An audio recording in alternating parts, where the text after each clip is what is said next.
আপনাকে আমি 14 বছর না 8.5 বছর না 8 বছর না শুধু 8 দিন আয়না ঘরে রাখবো, যদি আপনি বেঁচে থাকতে পারেন আপনি বেঁচে যাবেন। যান, আয়না ঘরের ভেতরে যাদের রাখা হয় আমি নিজে তো দেখেছি, চোখ বেঁধে দেয়, হাত পেছনে বেঁধে দেয়, কারো কারো পায়ের ভেতরে হাত ঢুকিয়ে সামনে যে লোহার রড গুলো আছে রডের সাথে হাত দিয়ে পেঁচিয়ে বেঁধে দেয় হ্যান্ডকাপ দিয়ে।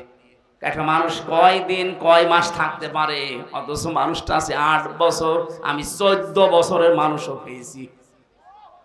বিভিন্ন দেওয়ালে লেখা দেখতাম, আমাকে যাওয়ার সময় মোবাইল নাম্বার দিয়ে নিচে লিখে দিয়েছে, ভাই যদি বাইরে যেতে পারেন একটু বলবেন যে আমি বেঁচে আছি।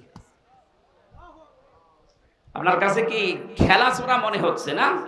আপনি 5টা দিন থেকে আসেন তো ওই জায়গায়, অথচ মাথার উপর দিয়ে গাড়ি ঘোড়া চলছে, গাড়ি ঘোড়ার হালকা হালকা আওয়াজ পাওয়া যায়, গাড়ি ঘোড়া চলছে, উপর দিয়ে মানুষজন চলছে, নিচে মাটির নিচে ঘরের ভেতরে একটা মানুষ কবরের মতো জায়গায় 8 বছর 10 বছর 14 বছর আটক করা আছে।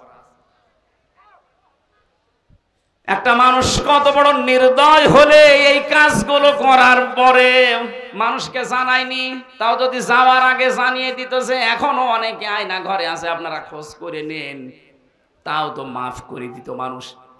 চলে গেলেন, কিচ্ছু বললেন না। আমি যখন জেল থেকে বের হয়েছিলাম ওই সময় মনে করাম বলিস যে আমার আন্ডারে আমি যেগুলো দেখেছিলাম বলে দেই তো শয়তান বলবো বলেন, তাও বলেছিল আপনার বউ তুলে নিয়ে আনবো। কঠিন পরিস্থিতি তৈরি করে রেখেছিল আমার ওই রিমান্ডের ওই 10 দিনে। এইরকম নির্বাচন করার পরও আপনি বাইরের বিভিন্ন মানুষকে আপনি শোনাচ্ছেন যে আমি নির্বাচিত সরকার ছিলাম। আমার মনে হয় তাম দুনিয়ায় যদি মিথ্যাবাদের তালিকায় কেউ পড়ে তো ওই পালানো মহিলা পড়বে। এত বড় মিথ্যা কথা বলে কি করে মানুষ? হাদিয়া তওফার কথা বলছিলাম। আজ যারা দায়িত্বে আছেন সবাইকে আহ্বান জানাচ্ছে, আপনি হাদিয়া তওফা গ্রহণ করবেন ওই পর্যন্ত যতক্ষণ ওটা হাদিয়া থাকে। হাদিয়ার পরিবর্তে যদি ঘুষ এ শব্দটা আসে, আমিরে জামাত ডাক্তার শফিকুর রহমান ঘোষণা দিয়েছে, ইসলাম যদি দেশে আসে আমাদেরকে আল্লাহ যদি কবুল করে জনগণের জন্য ঘুষ কেউ চাইলে তার হাত ভেঙে দেওয়া হবে। আমরা তো এইরকম একটা দেশই চাই। এক কথা বলেন না কেন? ঘুষ চাইলে কি ভেঙে দেওয়া লাগবে? ফায়দা সরা রিশওয়াতান ফিদ্দিন ফালা তাখুযুহু, তোমরা গ্রহণ করবা না। ওয়ালাস্তুম বিতারিকিহি ইয়ামনাকুমুল ফাকরা ওয়াল হাজা। কিন্তু নবীজি বলেন আমার আফসোস, আমার কেমন যেন লাগে, কারণ এমন সময় আসবে, এমন পরিস্থিতি তৈরি করে দেবে পৃথিবী, তখন তোমরা ঘুষ নিতে বাধ্য হবে। সেই পরিবেশ এই 53 বছরে ছিল। এই কথা বলে না কেন? পরিবেশটা এমনই বানিয়ে দিয়েছে, বেতন পায় 32,000 টাকা, বাসা ভাড়া 55,000 টাকা, তো করবে কি? এই কথা বলছে না কেন? আমি যে ওসি সাহেবরে পড়াতাম ওই সময় ওনার বেতন নাকি 32 ছিল 9 সালে, আর অথচ ওনার বউ ছেলে আর মেয়ে 3 জন ঢাকা ধানমন্ডি যে বাসা নিয়ে থাকে ওই বাসাটার ভাড়ায় 55,000 টাকা। আমার একদিন কথায় কথায় বলছিল, বললাম স্যার আপনার বেতন দিয়ে তো বাসা ভাড়াও হওয়ার কথা না, চলেন কি করে? আল্লাহ চালায়। কি আশ্চর্য, ওর বেতন দিয়ে বাসা ভাড়াও পৌঁছে না, অথচ আল্লাহ চালাচ্ছে। এই যে ইয়ামনাকুমুল ফাকরা ওয়াল হাজা, তোমাদের প্রয়োজন এবং আনুষঙ্গিক বিষয়গুলো তোমাদেরকে বাধ্য করবে এই ঘুষ খেতে, হাদিয়া নাম দিয়ে। আলা ইন্না রাহাল ইসলামি দায়রাতুন, সাবধান, ইসলামের কাঁটা কিন্তু ঘুরতেই থাকবে, ইসলামের পাখা ঘুরতেই থাকবে। ফাদুরু মাল কিতাবি হাইসুদার, উম্মতেরা যদি আমার এই কথা তোমাদের কান পর্যন্ত যায় তাহলে তোমরা দুনিয়াতে কিতাবের সাথে থাকবে। কিসের সাথে?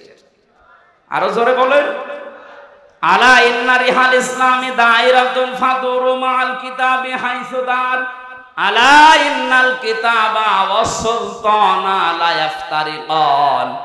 রেকর্ড হচ্ছে বলে এই জন্য বলছি, নবীজি বলেন অতি শীঘ্রই এমন জামানা দুনিয়াতে আসবে আমার উম্মতের ভেতরে হাজারো মানুষ এই কথা বলবে কোরআন শরীফ আর রাজ্য রাজনীতি আলাদা। এখন বলছে না 15.5 বছরের বেশি বলেছে যে কোরআন শরীফ আর রাজনীতি আলাদা। এই কথা বলছেন না কেন? এই কথা বলেছে না? নবীজি বলেন এই কথা যারা বলে আলা ইন্নাল কিতাবা ওয়াস সুলতানা লা ইফতারিকান, যে কোরআন শরীফ আর রাজ্য রাজনীতি এটা আলাদা জিনিস। ফালা তুফারিকুল কিতাব, তোমরা কখনো কিতাব থেকে রাজনীতিকে আলাদা করবা না। আর এইটাই বাংলাদেশ জামাত ইসলামী চাই। হাজারো আলেম এই দেশে আছে কিতাব পড়ে কিন্তু রাজনীতি করে না। এই হাদিস তারা কোথায় ফেলবে বলেন? আমি আশা করছি হাদিসের যতটুকু ব্যাখ্যা বলেছি বাস্তবতায় আপনি মেলাতে পেরেছেন। আমার যেহেতু একটা সামনে তাফসির লিখে দিয়েছেন, আমরা তাফসির করার জন্য বসেছি। আমরা এই হাদিসের এতটুকু অংশ বলার পরে বাদ দিয়ে দিলাম। আল্লাহ আমাদেরকে এতটুকু আমল করার তৌফিক দাও, বলেন আমিন। সূরা হুজুরাত থেকে 15 নম্বর আয়াত পড়েছি। আজকের আলোচনার বিষয় হচ্ছে সন্দেহ। এই সন্দেহ, এই শব্দটা আমাদের ভেতরে বাসা বেঁধেছে। এই জন্য এখনো পর্যন্ত অনেকে ইসলাম বাংলাদেশে কায়েম হোক এটা মনে প্রাণে চাচ্ছে না, অথচ লোকটা ইমানদার দাবি করছে। এই সন্দেহ যেন দূর হয় সেই জন্য আমি আজকের এই আয়াত পড়লাম। সূরা হুজুরাতের আয়াত নাম্বার 15। আল্লাহ রাব্বুল আলামিন বলেন ইন্নামাল মুমিনুনাল্লাযীনা আমানু বিল্লাহি ওয়া রাসূলিহি সুম্মা লাম ইয়ারতাবু। আমি আল্লাহর দৃষ্টিতে এই পৃথিবীতে মুমিন বলা হয় ওই লোকটাকে যে লোকটা আমি আল্লাহর উপরে ঈমান আনে, বিশ্বাস করে। ও বগুড়াবাসী, জবান যাদের আছে একবারে বলবেন তো আমরা ঈমান এনেছি না ঈমান পেয়েছি? হ্যাঁ, আমরা কে ওইখানে ঈমান আনি নাই, সব আমরা ঈমান পেয়েছি। সাহাবায়ে কেরাম ঈমান পেয়েছিলেন না এনেছিলেন? হ্যাঁ, তারা ঈমান এনেছিলেন। এই জন্য এটা টিকিয়ে রাখার জন্য জীবন দিয়ে দিয়েছে হযরতে বেলাল, তারপরে ঈমান ছাড়েনি। আমরা যেহেতু ঈমান আনি না ঈমান পেয়েছি, বাবা মা দাদা এরা মুসলমান ছিল, ওই সূত্রে আমরাও মুসলমান। অনেকেই তো এই দেশে ধারণা এইটা যে আমি মুসলমান না, কে বলেছে? আমার আগা কাটা আছে। এই কথা বলছেন না? আরে ভাই, আপনাকে শুধু আগা কেটে মুসলমান বানিয়ে দিলে যদি আপনি মুসলমান দাবি করেন তাহলে ছাগল কি? ছাগল মুসলমান না? এই সমস্ত অনুষ্ঠানগুলো আজ অনেকে ইবাদত মনে করে পালন করছে যে ছেলের মুসলমানি দেওয়া হবে। এই নিয়ম বগুড়ায় আছে কিনা আমি জানি না। ছেলের বয়স 20 বছর, তাগড়া ছেলে, কি গো চাচা মুসলমানি দেন না? দেবো কি করে? আমারও টাকা নেই, ওরও টাকা নেই। একটা ছেলে মুসলমানি দিতে কয় টাকা লাগে? নাকি এই এলাকায় মুসলমানি দেওয়া বন্ধ হয়ে গেছে? কত টাকা লাগে? 500 টাকা দিলে গোড়া থেকে কেটে বাদ দিয়ে দেবে। 500 টাকা, 200 টাকা দিলে আগা কেটে দিতে 4 বছর 500 টাকা লাগবে। তার মানে ওর 50,000 টাকা লাগবে। এখন অনুষ্ঠান করে টাকা তুলবে। এই কথা বলেন না কেন? শেষে এনজিওর কাছে, ব্যারাকের কাছে, ব্যাংকের কাছে লোন নিয়ে 50,000 টাকা খরচ করছে। 20 বছরের ছেলে মুসলমানি। 2 দিন মাইকিং করছে আমার ছেলের মুসলমান। লোকজন আসে ওঠে, খাবারও খায়, টাকা পয়সা দেয়। শেষে দেখা যায় আরো 50,000 টাকা লাভ হয়ে গেছে। সকালে 4 দোকানে বসে বসে গোপে হাসতেছে। কি গো চাচা এত খুশি? বলছে বাবাজি জানতাম না যে ব্যবসায় এত লাভ, মনে হচ্ছে মুসলমানি আমি আর একবার দিই। এই মুসলমান হয়েছি আমরা। সাহাবায়ে কেরাম ঈমান এনেছিলেন না ঈমান পেয়েছিলেন? আমরা কি করব? ঈমান আনবো না ঈমান পাবো? ঈমান আনতে হবে। আল্লাহর দৃষ্টিতে ওই মানুষগুলো এই বাংলাদেশে ঈমানদার যে মানুষগুলো সত্যি আল্লাহর উপরে ঈমান পেয়েছে না এনেছে? বলেন বলেন। সত্যি যারা ঈমান এনেছে, আপনি বোম মারলেও হযরতে বেলালের মতো তাদেরকে নড়াতে পারবেন না। আর যারা ঈমান পেয়েছে ওদের বোম মারা লাগবে না, শুধু চোখ গরম করবেন, সব ভুলে যাবে। এই আয়াতের আগের আয়াতে এই কথাগুলো আল্লাহ দিয়েছেন। قالت الأعراب না। আমার ওটা বিষয় না, আমি যে মূল শিক্ষাটা দিতে চাই, আমরা যারা ঈমান পেয়েছি তাদের এই মুখের কাছে থাকে, খুব জোরে জোরে আমরা বলতে থাকি, যেই একটু কিছু হাওয়া বাতাস আসে তখন আমরা ভুলে যাই। কিন্তু ঈমান যারা সত্যি এনেছে এদেরকে আপনি বোম মারার পরও এদেরকে ছড়াতে পারবেন না। আর এই প্রকার মানুষ ছিল বাংলাদেশে মাত্র 100 জনের 15 জন। আগস্টের 5 তারিখের পর থেকে আজকের এই দিনের জরিপ বের হচ্ছে, আপনি তাকান ইন্টারনেটের দিকে। 100 জনের 15 জন ছিল আগস্টের 5 তারিখের আগে। মাত্র 2 মাস, এই কয়েকদিনের ব্যবধানে এখন 100 জনের 58 জন মানুষ এরকম ইমানদার তৈরি হয়ে গেছে। এদের মুখে শুধু এখন আর ঈমান না, এদের অন্তরে ঈমান গঠিত হয়ে গেছে, বদ্ধমূল হয়েছে। সুতরাং 100 জনের 58 জন, এখন আমরা একটা আশার সঞ্চার পাচ্ছি। আল্লাহ মনে হয় ইসলামকে এদেশে মানুষের হাতে তুলে দেবে ইনশাআল্লাহ। যারা ঈমান এনেছে তাদের হাতে, ঈমান যারা পেয়েছে তাদের হাতে না। আর রাসূলের উপরে যারা বিশ্বাস করে যে আল্লাহকে সেজদা দেওয়া হয় না দেখে বছরের পর বছর, যে রাসূলকে আপনি রাসূল হিসাবে, নেতা হিসাবে মেনে নিচ্ছেন, এই দুইজনের কথা মতো যদি আপনি চলতে চান, কোন জায়গায় যেন সন্দেহ করা না হয়।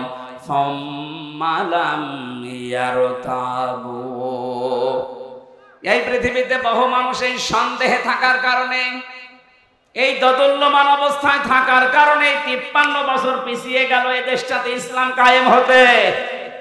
আল্লাহর কথা আমাদের ওইভাবে বিশ্বাস হয় না।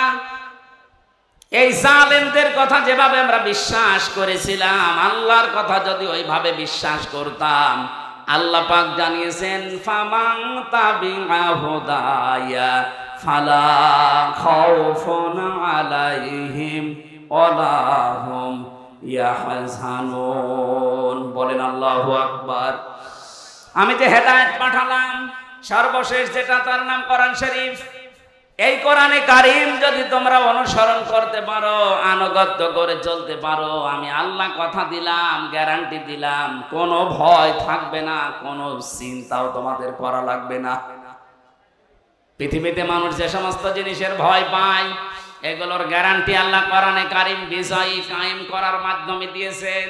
সুতরাং এটা যতদিন কায়েম না হবে ততদিন এই ভয় কাটবে না। কথা বলে না কেন? এটা আমাদের জীবনের একমাত্র কাজ বানিয়ে নেওয়া লাগবে। এখন থেকে যতদিন বেঁচে আছি, আমার জীবনের প্রথম কাজ এইটা, কি করে কোরআনে কারীমকে এই দেশে বিজয় করা যায়। নামাজ পড়ি যে বিশ্বাস নিয়ে, রোজা রাখি যে বিশ্বাস নিয়ে, হজ করে আসি যে বিশ্বাস নিয়ে, এই বিশ্বাস নিয়ে যদি কোরআনে কারীম কায়েম করব, এগিয়ে যেতে পারি, 96% মুসলমান এই দেশে বেশি দিন সময় লাগার কথা না আল্লাহর এই কথা বাস্তবায়ন হতে। কথা বলেন ঠিক কিনা? আমাদের সন্দেহ যাদের আছে এই সমস্ত বিষয়গুলো নিয়ে আমরা দূর করে ফেলি। এটা মনে হয় শুধু মসজিদ চালাতে পারে, এটা শুধু মাদ্রাসা চালাতে পারে, এটা বিচার ব্যবস্থা চালাতে পারে না, এই বিশ্বাসের ভেতরে অনেকের সন্দেহ। আল্লাহ বলেন যারা সত্যিকারের ঈমানদার, এই মানুষগুলো সন্দেহ করে না। এ কোরআন দিয়ে যদি মসজিদ চলতে পারে, এটা দিয়ে কোর্টও চলতে পারে। এ কথা বলে না কেন? মসজিদ চলার কারণে, তারপরও কোরআন দিয়ে এখন তো মসজিদ চলে না। কোরআনে কারীম দিয়ে মসজিদ যতটুকু চলে বাংলাদেশে, এতটুকুর কারণে আমরা দেখি এই দেশে কোন মসজিদের ভেতরে কেউ মদ খায় না, কেউ বিড়ি খায় না। এক কথা বলেন না কেন? আপনি বিশ্বাস করতে পারেন, আমি আল্লাহর দিকে তাকিয়ে বলছি, মসজিদের কয়েক, এই যে 4 দেওয়ালের মাঝে যদি কোরআনের কিছু নিয়ম নীতি থাকার কারণে এখানে মদ না চলে, গাঁজা না চলে, বাবা না চলে, বিড়ি না চলে, যদি আপনার নেশাও লাগে তো আপনি খেতে পারেন না। কোরআনে কারীমকে 56,000 বর্গ মাইলে দাঁড় করিয়ে দেন, পুরা পরিবেশটা আল্লাহ মসজিদ বানিয়ে দেবে। তখন আপনার বিড়ির নেশা হলেও বিড়ি খেতে মন চাবে না, তখন আপনার বাবা খেতে মন চাইলেও বাবা খাওয়ার মতো মন তৈরি হবে না, কারণ পরিবেশ আপনাকে বাধ্য করবে। কথা বলে ঠিক কিনা? আমরা এইটা চাই, এর ভেতরে কোনো সন্দেহ পোষণ করা যাবে না। আল্লাহর কিতাব দিয়ে যদি আমার পরিবার চলতে পারে, সমাজ চলতে পারে, ব্যাংকও চলতে পারবে। অনেক মানুষের ধারণা এতদিন যে টাকা ছেড়ে রাখলাম টাকা আসবে, এটা কি বন্ধ হয়ে যাবে? নাকি এলাকায় এই সিস্টেম নেই? এই যে টাকা ছেড়ে রাখে 1000, প্রতি মাসে মাসে 200 টাকা করে লাভ পায়, এটা যে সুদ, আপনি জানার পরও যদি এর সাথে নিমজ্জিত থাকেন, জড়িয়ে থাকেন, আপনি মায়ের সাথে জেনা করছেন। এক কথা বলেন না কেন? এই অবস্থার সাথে জড়িত আছেন কারা? যারা টাকা ছেড়ে রাখে, টাকা আসে, হাত তোলেন তো দেখি। ও আমার ভুল হয়ে গেল, এই এলাকায় সব মেয়ে এগুলো। কালকে যেখানে ছিলাম দিনাজপুরে, এই কাহারোল এই জায়গায় দেখলাম আছে কিছু মানুষ হাত তুলে বলছে হ্যাঁ আমরা এই কাজ করি। আমি বললাম এগুলো ছেড়ে দেওয়া লাগে, ওরা কথা দিয়েছে এলাকায় যখন এখানের বলি করবে।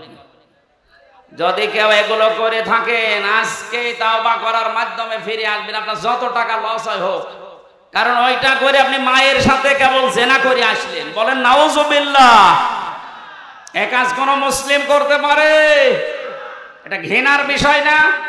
বাবার সাথে আপনার মায়ের বিয়ে হয়েছে আর আপনি নিজে জেনা করে আসলেন। কিছু মনেই করে না অনেকে, অথচ নামাজ পড়ে, রোজা রাখে, হজ করে আসে, সুদের টাকা ছেড়ে দিয়েছে, একেবারে 180 মাইল বেগে খাচ্ছে। কুষ্টিয়ার বড় বাজারে এক বাটপার পেয়েছিলাম, নামাজি, জিকির করছে, দেখলাম সুবহানাল্লাহ সুবহানাল্লাহ। কি চাচা সারাদিন বসে জিকির করেন, আপনার কোনো কাজ কাম নেই? এই শহরে থাকতে হলে তো কাজ করা লাগে। আমারে বলছে বাবাজি আমার কাজ নেই, তবে আমি একটা বুদ্ধি চালিয়ে যাচ্ছি। আমার বাবার জমি ছিল এই শহরে, ওইটা বিক্রি করে ব্যাংকে রেখে দিয়েছি। প্রতি মাসে মাসে ওখান থেকে 60,000 টাকা আসে, ওই টাকা তুলি খায় আর আমি আল্লাহ আল্লাহ করি। তো সুদ হবে, কবিরা গুনাহ। আমি জানি সুদ খেলে কবিরা গুনাহ হয়, আমি জানি। এই জন্য টাকা আমার নামে না, টাকা তোমার শাশির নামে। কত বড় বাটপার! গুনাহ যদি হয় তোমার শাশির হবে, আমার কোনো সমস্যা নেই। এরপরেও যদি 2-1টা গুনাহ চলে আসে, এই যে জিকির করি, নামাজ পড়ি, নামাজের সওয়াব, জিকিরের সওয়াব, আর ওই যে টাকার সওয়াব কাটাকাটি, মাঝখানে জান্নাতে যাব ফাও।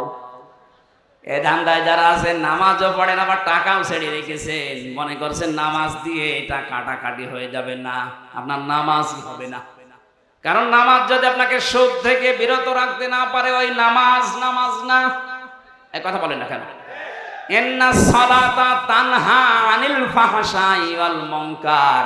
অবশ্যই নামাজ নামাজিকে অন্যায় অবৈধ কাজ থেকে ফিরিয়ে রাখবে। যদি রাখতে না পারে, আপনি বিশ্বাস করেন আপনার নামাজ হচ্ছে না।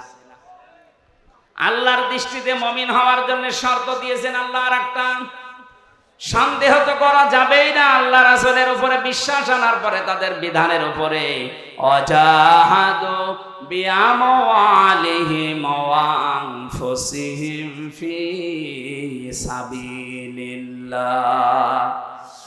দুনিয়ায় যতদিন জীবন আছে আমার, জান আর মাল আল্লাহ যতটুকু আমার আন্ডারে দিয়েছে, এটা আমি এই দুনিয়াতে আল্লাহর রাস্তায় তার বিধানকে প্রতিষ্ঠা করার জন্য চেষ্টা চালিয়েই যাব। উলাইকা হুমুস সাদিকুন। এরাই হচ্ছে সত্যনিষ্ঠ। আল্লাহর দৃষ্টিতে এরাই তাদের ঈমানের দাবিতে সত্যবাদী। আল্লাহ আয়াতটা আমি সহ যারা এসেছি আমাদের প্রত্যেকের জীবনে সেট করে দাও, বলেন আমিন। আল্লাহুম্মা আমিন। লা ইলাহা ইল্লা আনতা সুবহানাকা ইন্নী কুনতু মিনাজ জালিমিন। আল্লাহ তাআলা এখন মাগরিবের আজান দেবে, এই জন্য আমরা শেষ করে দিয়েছি। যতটুকুই বলেছি আমাদের জীবনে তুমি সেট করে দাও। কোরআনে কারিমের উপরে যেন কোনো সন্দেহ আমাদের মধ্যে না আসে, এই বিশ্বাস নিয়ে যেন চলতে পারি। তোমার কালাম এদেশে কায়েম হয়ে গেলে 100 ভাগ শান্তি আমরা ফিরে পাবো। আল্লাহ তাআলা যাদের অল্প একটু সন্দেহ আছে ভেতরে, এগুলো তুমি দূর করে দাও। কোরআনে কারিমের রাজ কায়েম হয়েছে, এটা দেখে মরার সুযোগ দাও। এই মাহফিলের আয়োজন করতে গিয়ে যারা শ্রম দিল, আল্লাহ তাআলা এই স্বেচ্ছাসেবক গুলো, এই যুবক ভাই বোনদেরকে তুমি ইসলামের জন্য কবুল করে নাও। যত মানুষ দূর দূরান্ত থেকে এসেছে, কোরআনের ইজ্জতে এদের ওমরের মতো বানিয়ে দাও। সম্মানিতা মা বোনেরা, অনেকে অসুস্থ আছে, তাদেরকে শেফায়ে কামেলা আজেলা দান করো। স্বামী সংসারে যারা অশান্তিতে আছে, আল্লাহ তাদের শান্তি দান করো। ছেলে মেয়ে যাদের আছে লেখাপড়া করছে, এদের মেধাস্ফীতি করে দাও। এই দেশে কিয়ামতের আগে কোন জালেম যেন চেয়ারে বসতে না পারে, আল্লাহ তুমি ব্যবস্থা নাও। জনাব ইকবাল ভাইয়ের জন্য দোয়া চেয়েছে, ইকবাল হোসেনকে তুমি কবুল করো। তুমি জানো আমি অসুস্থ, আল্লাহ তাআলা আমার শরীরকে তুমি আগের অবস্থায় আবার ফিরিয়ে দাও। যার মাধ্যমে এই বগুড়া জেলায় কোরআনের দাওয়াত নিয়ে আসে বড় ভাই মাওলানা আব্দুল বারী রশিদি, তোমার এই ছোট্ট গোলামকে কবুল করে নাও।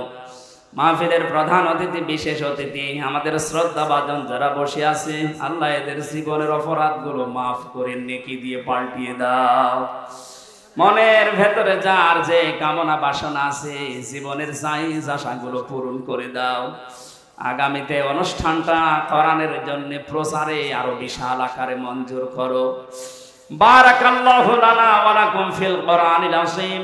কখন কার কাছে আজরাইল এসে যায় জানি না, আজরাইল আসলে যেন বলতে পারি লা ইলাহা ইল্লাল্লাহু মুহাম্মাদুর রাসূলুল্লাহ।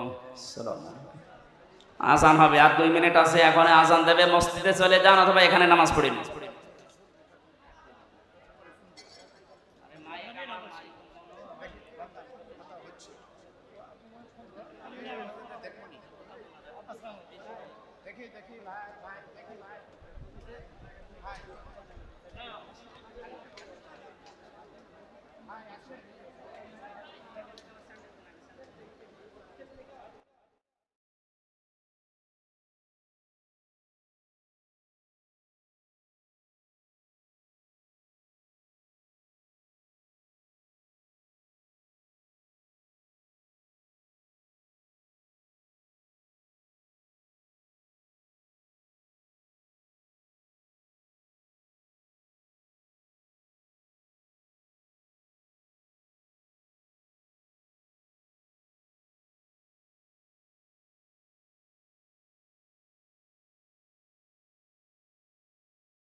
বলবো বলেন?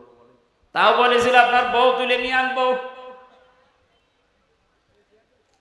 কঠিন পরিস্থিতি তৈরি করে রেখেছিল আমার ওই রিমান্ডের ওই 10 দিনে। এইরকম নির্বাচন করার পরও আপনি বাইরের বিভিন্ন মানুষকে আপনি শোনাচ্ছেন যে আমি নির্বাচিত সরকার ছিলাম। আমার মনে হয় তামাম দুনিয়ায় যদি মিথ্যাবাদের তালিকায় কেউ পড়ে তো ওই পালানো মহিলা পড়বে। এত বড় মিথ্যা কথা বলে কি করে মানুষ? হাদিয়া তওফার কথা বলছিলাম। আর যারা দায়িত্বে আছেন সবাইকে আহ্বান জানাচ্ছে আপনি হাদিয়া তওফা গ্রহণ করবেন ওই পর্যন্ত যতক্ষণ ওটা হাদিয়া থাকে। হাদিয়ার পরিবর্তে যদি ঘুষ এ শব্দটা আসে, আমিরে জামাত ডাক্তার শফিকুর রহমান ঘোষণা দিয়েছে ইসলাম যদি দেশে আসে আমাদেরকে আল্লাহ যদি কবুল করে জনগণের জন্য ঘুষ কেউ চাইলে তার হাত ভেঙে দেওয়া হবে। আমরা তো এইরকম একটা দেশই চাই। এই কথা বলেন না কেন? ঘুষ চাইলে কি ভেঙে দেওয়া লাগবে? ফায়দা সারা রিশওয়াতান ফিদ্দিন ফালা তাখুযুহু, তোমরা গ্রহণ করবা না। ওয়ালাস্তুম বিতারিকিহি ইয়ামনাকুমুল ফাকরা ওয়াল হাজা। কিন্তু নবীজি বলেন আমার আফসোস, আমার কেমন যেন লাগে, কারণ এমন সময় আসবে, এমন পরিস্থিতি তৈরি করে দেবে পৃথিবী, তখন তোমরা ঘুষ নিতে বাধ্য হবে। সেই পরিবেশ এই 53 বছরে ছিল। এই কথা বলে না কেন? পরিবেশটা এমনই বানিয়ে দিয়েছে। বেতন পায় 32,000 টাকা, বাসা ভাড়া 55,000 টাকা, তো করবে কি? এই কথা বলছে না কেন? আমি যে ওসি সাহেবরে পড়াতাম ওই সময় ওনার বেতন নাকি 32 ছিল 9 সালে। আর অথচ ওনার বউ ছেলে আর মেয়ে 3 জন ঢাকা ধানমন্ডি যে বাসা নিয়ে থাকে ওই বাসাটার ভাড়ায় 55,000 টাকা। আমার একদিন কথায় কথায় বলছিল, বললাম স্যার আপনার বেতন দিয়ে তো বাসা ভাড়াও হওয়ার কথা না, চলেন কি করে? বলছে আল্লাহ চালায়। কি আশ্চর্য! ওর বেতন দিয়ে বাসা ভাড়াও পৌঁছে না, অথচ আল্লাহ চালাচ্ছে। এই যে ইয়ামনাকুমুল ফাকরা ওয়াল হাজা, তোমাদের প্রয়োজন এবং আনুষঙ্গিক বিষয়গুলো তোমাদেরকে বাধ্য করবে এই ঘুষ খেতে, হাদিয়া নাম দিয়ে।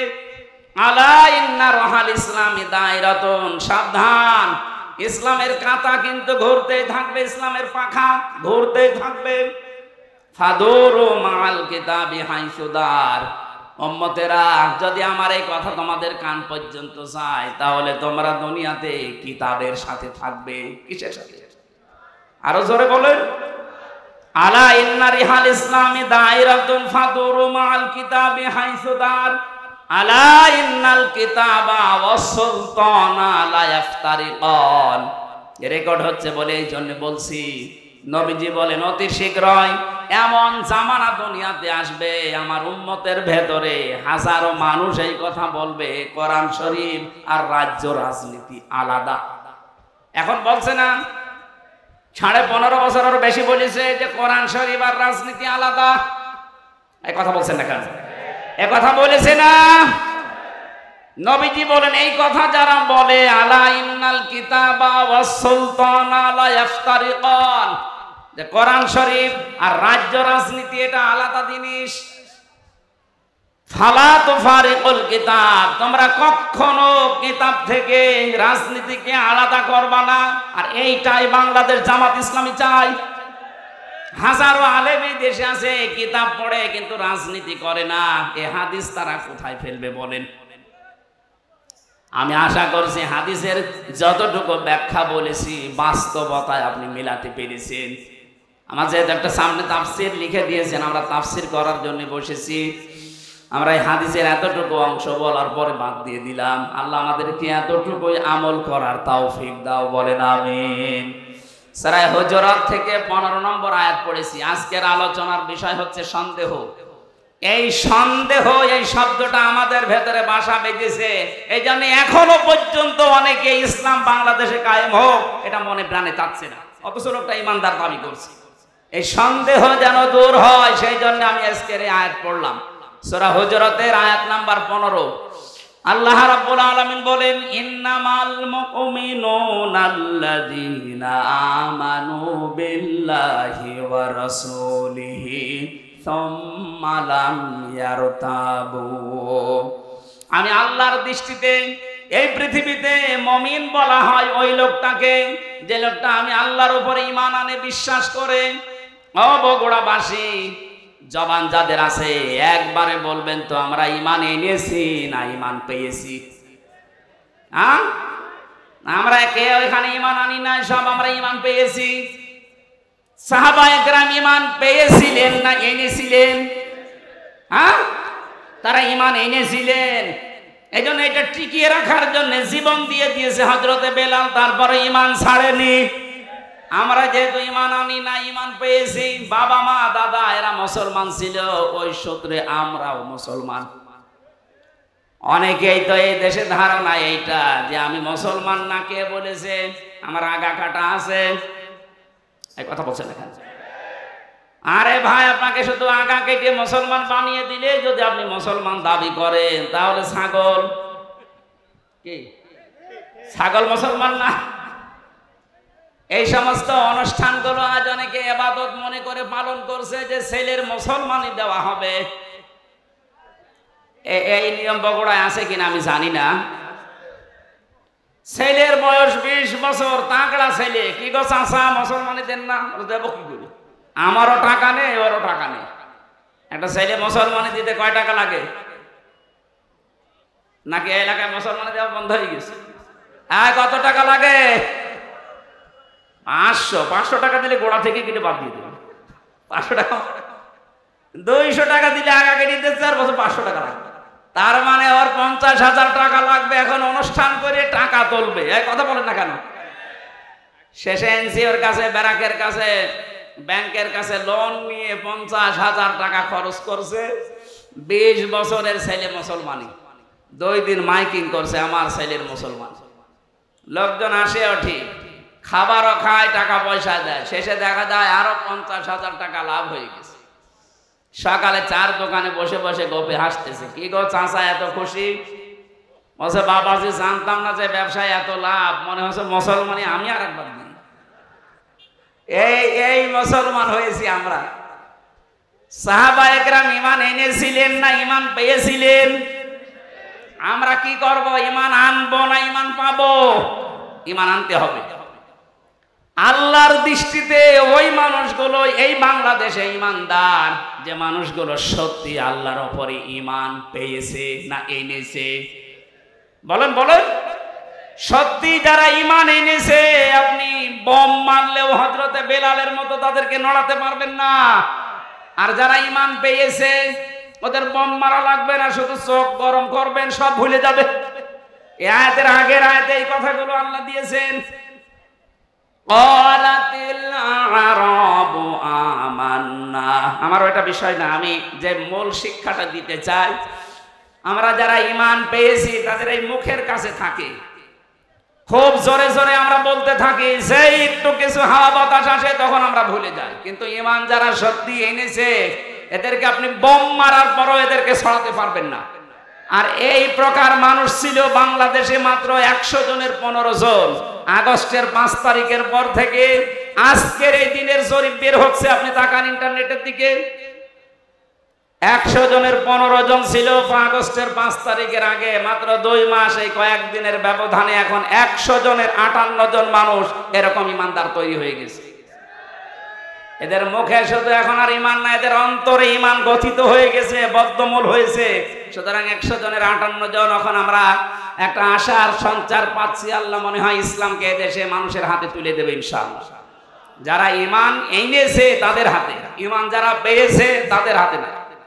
আর রাসূলের উপরে যারা বিশ্বাস করে যে আল্লাহকে সেজদা দেওয়া হয় না দেখে বছরের পর বছর, যে রাসূলকে আপনি রাসূল হিসাবে, নেতা হিসাবে মেনে নিচ্ছেন, এই 2 জনের কথা মতো যদি আপনি চলতে চান, কোন জায়গায় যেন সন্দেহ করা না হয়। ফাম্মালাম ইয়ারতাবু। এই পৃথিবীতে বহু মানুষ এই সন্দেহে থাকার কারণে, এই দোদুল্যমান অবস্থায় থাকার কারণে 53 বছর পিছিয়ে গেল এই দেশটাতে ইসলাম কায়েম হতে। আল্লাহর কথা আমাদের ওইভাবে বিশ্বাস হয় না। এই জালেমদের কথা যেভাবে আমরা বিশ্বাস করেছিলাম, আল্লাহর কথা যদি ওইভাবে বিশ্বাস করতাম, আল্লাহ পাক জানিয়েছেন ফামান তাবিআ হুদায়া ফালা খাউফুন আলাইহিম ওয়ালা হুম ইয়াহজানুন। বলেন আল্লাহু আকবার। আমি যে হেদায়েত পাঠালাম সর্বশেষ যেটা, তার নাম কোরআন শরীফ। এই কোরআনে কারিম যদি তোমরা অনুসরণ করতে পারো, আনুগত্য করে চলতে পারো, আমি আল্লাহ কথা দিলাম, গ্যারান্টি দিলাম, কোনো ভয় থাকবে না, কোনো চিন্তাও তোমাদের করা লাগবে না। পৃথিবীতে মানুষ যে সমস্ত জিনিসের ভয় পায়, এগুলোর গ্যারান্টি আল্লাহ কোরআনে কারিম বিজয়ী কায়েম করার মাধ্যমে দিয়েছেন। সুতরাং এটা যতদিন কায়েম না হবে ততদিন এই ভয় কাটবে না। কথা বলে না কেন? এটা আমাদের জীবনের একমাত্র কাজ বানিয়ে নেওয়া লাগবে। এখন থেকে যতদিন বেঁচে আছি, আমার জীবনের প্রথম কাজ এইটা, কি করে কোরআনে কারিমকে এই দেশে বিজয় করা যায়।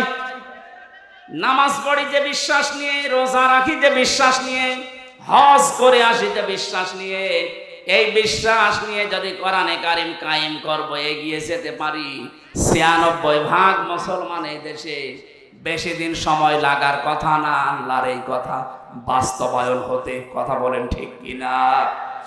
আমাদের সন্দেহ যাদের আছে এই সমস্ত বিষয়গুলো নিয়ে আমরা দূর করে ফেলি। এটা মনে হয় শুধু মসজিদ চালাতে পারে, এটা শুধু মাদ্রাসা চালাতে পারে, এটা বিচার ব্যবস্থা চালাতে পারে না, এই বিশ্বাসের ভেতরে অনেকের সন্দেহ। আল্লাহ বলেন যারা সত্যিকারের ইমানদার, এই মানুষগুলো সন্দেহ করে না। এ কোরআন দিয়ে যদি মসজিদ চলতে পারে, এটা দিয়ে কোর্টও চলতে পারে। এক কথা বলে না কেন? মসজিদ চলার কারণে, তারপরও কোরআন দিয়ে এখন তো মসজিদ চলে না।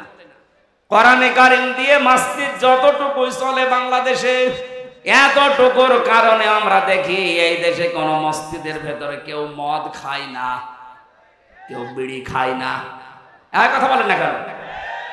আপনি বিশ্বাস করতে পারেন, আমি আল্লাহর দিকে তাকিয়ে বলছি, মসজিদের কয়েক এই যে 4 দেওয়ালের মাঝে যদি কোরআনের কিছু নিয়ম নীতি থাকার কারণে এখানে মদ না চলে, গাঁজা না চলে, বাবা না চলে, বিড়ি না চলে, যদি আপনার নেশাও লাগে তো আপনি খেতে পারেন না।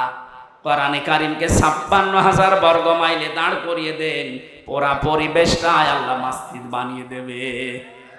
তখন আপনার বিড়ির নেশা হলেও বিড়ি খেতে মন চাবে না, তখন আপনার বাবা খেতে মন চাইলেও বাবা খাওয়ার মতো মন তৈরি হবে না, কারণ পরিবেশ আপনাকে বাধ্য করবে। কথা বলে ঠিক কিনা? আমরা এইটা চাই, এর ভেতরে কোনো সন্দেহ পোষণ করা যাবে না। আল্লাহর কিতাব দিয়ে যদি আমার পরিবার চলতে পারে, সমাজ চলতে পারে, ব্যাংকও চলতে পারবে। অনেক মানুষের ধারণা এতদিন যে টাকা ছেড়ে রাখলাম টাকা আসবে, এটা কি বন্ধ হয়ে যাবে নাকি এলাকায় এই সিস্টেম নেই? এই যে টাকা ছেড়ে রাখে ১,০০০, প্রতি মাসে মাসে ২০০ টাকা করে লাভ পায়, এটা যে সুদ, আপনি জানার পরও যদি এর সাথে নিমজ্জিত থাকেন, জড়িয়ে থাকেন, আপনি মায়ের সাথে জেনা করছেন। এক কথা বলেন না কেন? এই অবস্থার সাথে জড়িত আছেন কারা? যারা টাকা ছেড়ে রাখে টাকা আসে, হাত তোলা তো দেখি। ও আমার ভুল হয়ে গেল, এই এলাকায় সব নেই এগুলো। কালকে যেখানে ছিলাম দিনাজপুরে, এই কাহারোল এই জায়গায় দেখলাম আছে কিছু মানুষ হাত তুলে বলছে হ্যাঁ আমরা এই কাজ করি। আমি বললাম এগুলো ছেড়ে দেওয়া লাগবে, ওরা কথা দিয়েছে এলাকায় যখন নেই এখানে আর বলি করবে কি। যদি কেউ এগুলো করে থাকেন আজকে তাওবা করার মাধ্যমে ফিরে আসবেন, আপনার যত টাকা লস হয় হোক, কারণ ওইটা করে আপনি মায়ের সাথে কেবল জেনা করে আসলেন। বলেন নাউজুবিল্লাহ। এ কাজ কোন মুসলিম করতে পারে?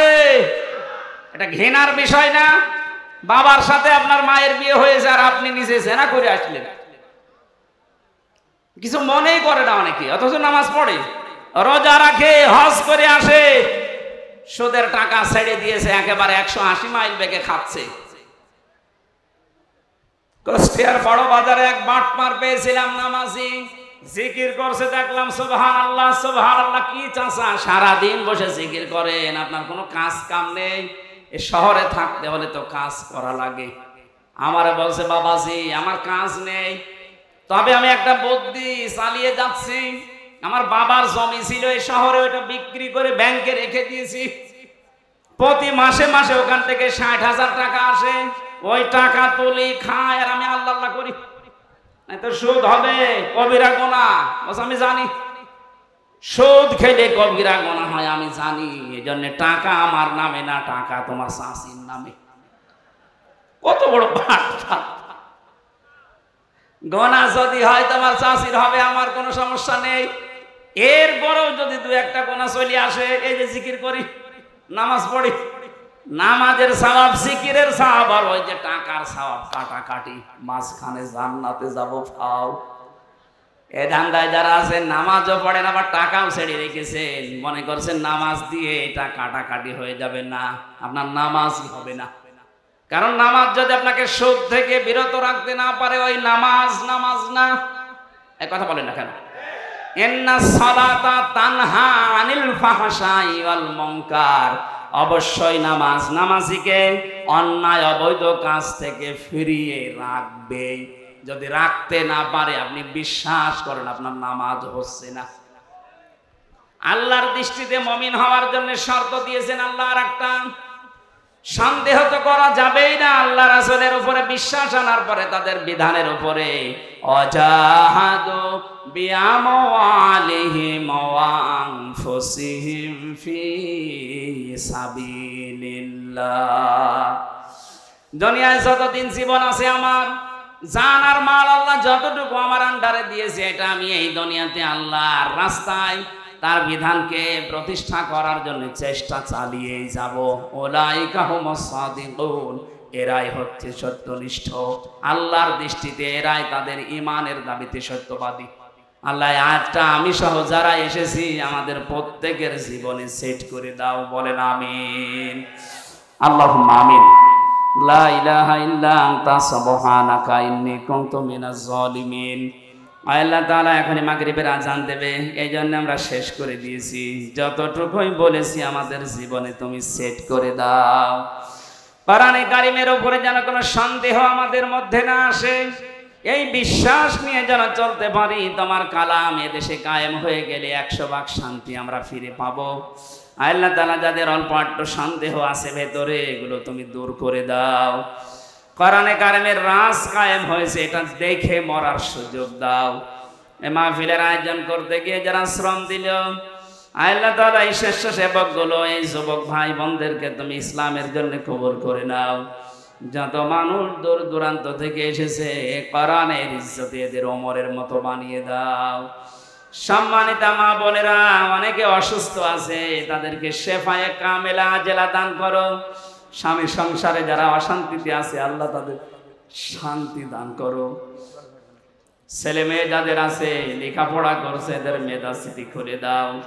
এই দেশে কিয়ামতের আগে কোন জালেম যেন চেয়ারে বসতে না পারে, আল্লাহ তুমি ব্যবস্থা নাও।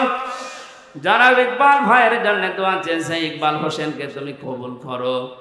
তুমি জানো আমি অসুস্থ, আল্লাহ তাআলা আমার শরীরকে তুমি আগের অবস্থায় আবার ফিরিয়ে দাও। যার মাধ্যমে এই বগুড়া জেলায় কোরআনের দাওয়াত নিয়ে আসে বড় ভাই মাওলানা আব্দুল বারী রশিদি, তোমার এই ছোট্ট গোলামকে কবুল করে নাও। মাহফিলের প্রধান অতিথি, বিশেষ অতিথি, আমাদের শ্রদ্ধাভাজন যারা বসে আছে, আল্লাহ এদের জীবনের অপরাধগুলো মাফ করে নেকি দিয়ে পাল্টিয়ে দাও। মনের ভেতরে যার যে কামনা বাসনা আছে, জীবনের জায়েজ আশাগুলো পূরণ করে দাও। আগামীতে অনুষ্ঠানটা কোরআনের জন্য প্রচারে আরো বিশাল আকারে মঞ্জুর করো। বারাকাল্লাহু লানা ওয়া লাকুম ফিল কোরআনিল আযীম। কখন কার কাছে আজরাইল এসে যায় জানি না, আজরাইল আসলে যেন বলতে পারি লা ইলাহা ইল্লাল্লাহ মুহাম্মাদুর রাসূলুল্লাহ। আজান হবে, আর 2 মিনিট আছে, এখন আজান দেবে। মসজিদে চলে যান অথবা এখানে নামাজ পড়ে নিন।